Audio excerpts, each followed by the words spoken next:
Merci à vous, chère Evelyne Kerbidi, députée de la 4e circonscription. Sais-tu, lorsque tu as parlé tout à l'heure, à qui j'ai pensé?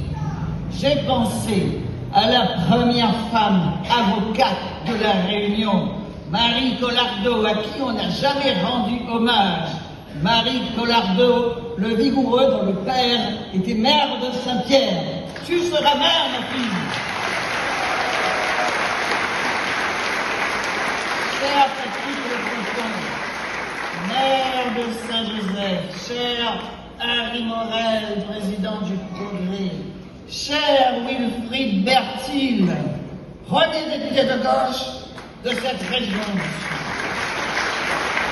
Cher Alexis Chaussalet, mon garçon si prometteur, chers élus, chers amis, chers camarades, frères et sœurs ici rassemblés, merci de m'accueillir aujourd'hui dans cette magnifique terre sudiste, cette fameuse pointe australe de l'Europe, là où souffle un vent de courage, un vent de fierté, là où la mer des Indes a mis des couleurs sur les caps.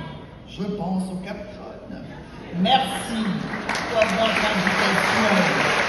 Merci pour cette organisation qui nous permet de nous retrouver, de partager nos convictions et de préparer ensemble les batailles. Elles seront rudes, mais qu'est-ce qu'elles seront belles? Vous le savez aussi bien que moi. Evelyne l'a si bien dit tout à l'heure, que notre île est face à des défis immenses qui nous imposent un travail rigoureux, un travail soutenu, un travail persévérant, un travail permanent. Vous le savez, nous sommes ici dans Saint-Joseph, qui est une ville moderne. Tu oublies de dire combien elle est une ville moderne. C'est la ville Internet, première rencontre mondiale décentralisée du logiciel libre, prix de l'innovation numérique.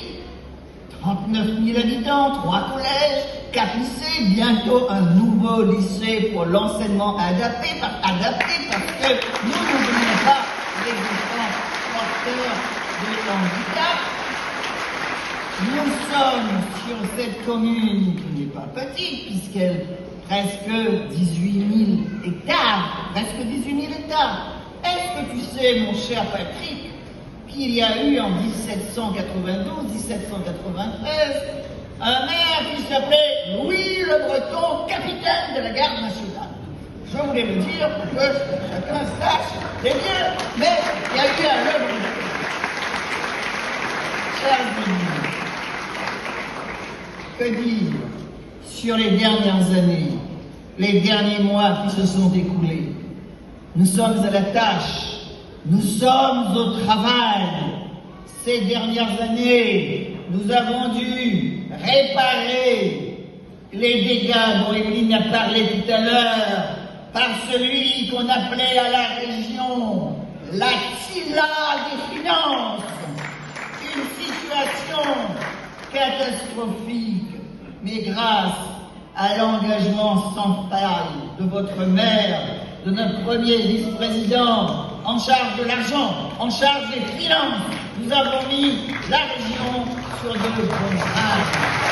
Et c'est désormais chose faite. Grâce à son travail, la collectivité a désormais retrouvé son rôle de collectivité bâtisseuse. N'allons-nous pas faire un train qui va relier Saint-Benoît jusqu'à Saint-Joseph? C'est un grand projet, un vrai projet. Parce lorsque la maison est enfin debout, alors on peut se remettre à construire. C'est d'abord au prix de cet effort que nous avons pu permettre de dégager des marges de manœuvre pour relancer ces projets dont nous avons tant besoin, dont la Réunion a besoin.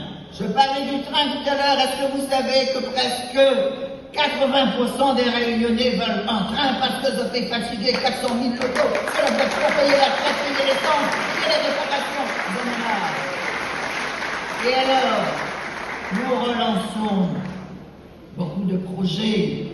Et d'abord, en replaçant l'école et en particulier les lycées dont nous avons la responsabilité, dont nous avons la charge, ces 45 lycées, au cœur de notre projet de mandature et au premier lieu de notre engagement, parce que l'éducation, c'est l'arme la plus puissante pour changer le monde, a dit Nelson Mandela. Voilà pourquoi nous avons lancé tant de dispositifs permettant de rendre l'éducation dans les lycées réellement gratuite. C'est pour cela que nous avons créé Equipaou pour nos jeunes des lycées professionnels.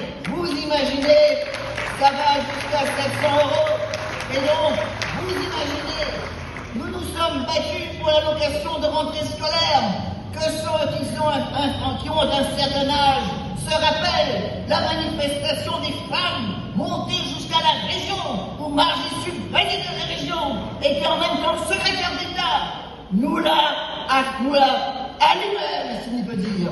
Et que ensuite, Jospin est arrivé. Jospin a augmenté l'allocation de rentrée scolaire, mais vous savez pertinemment que l'allocation de rentrée scolaire ne permet pas d'équiper un enfant lorsqu'il va au lycée professionnel.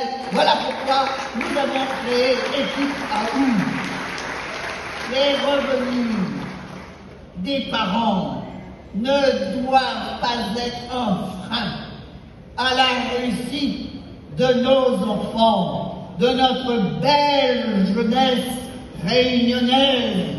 Il faut se souvenir quand même, parce que nous autres Réunionnais, quelquefois, nous sommes un petit peu en retrait au regard de ce que nous portons, de ce que notre histoire porte.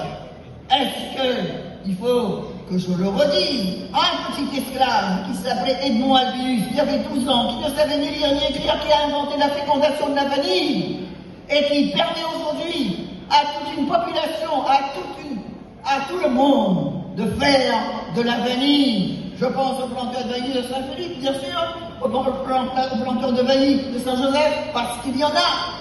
Je pense à tous ceux qui ont pu quelquefois, ont pu souvent aller à l'école.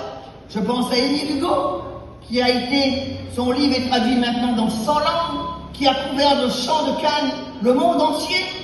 Je pense également à Félix Billon, l'inventeur de l'urologie.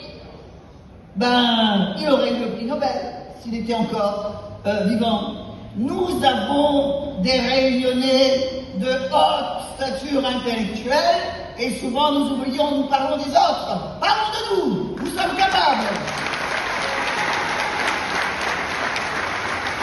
Et donc nous travaillons donc beaucoup pour l'éducation. Pour l'éducation, c'est être de gauche, de faire passer l'intérêt général au-dessus des intérêts particuliers et se battre contre les inégalités. C'est également être de gauche que de permettre que la cantine soit à 1 € dans tous les lycées de la Réunion. Mais c'est aussi la gratuité de l'internat pour les enfants des cirques, Silas, Salazie, Mafat, la gratuité et la mise à disposition des protections hygiéniques pour nos jeunes filles dans les lycées. Quand Banaï ou comme ça n'est pas cher, eh bien tout le monde, on connaît bien que quelquefois, il n'y a plus 2 euros, il n'y a plus 5 euros dans la case et que l'on ne peut pas. Comme le disait Jules Michelet, l'éducation, c'est l'égalité. Et moi j'ajoute, sans égalité, eh bien, il n'y a pas de liberté.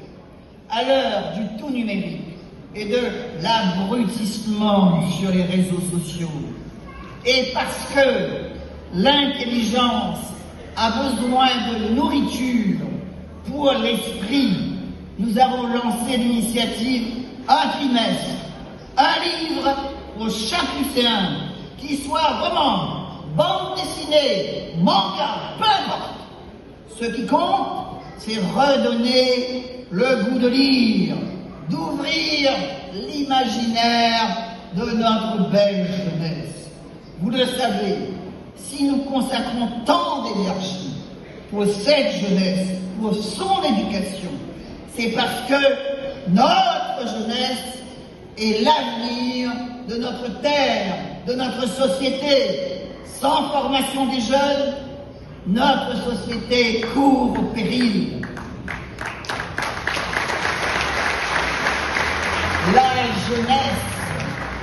La jeunesse est un art, disait Oscar Wilde.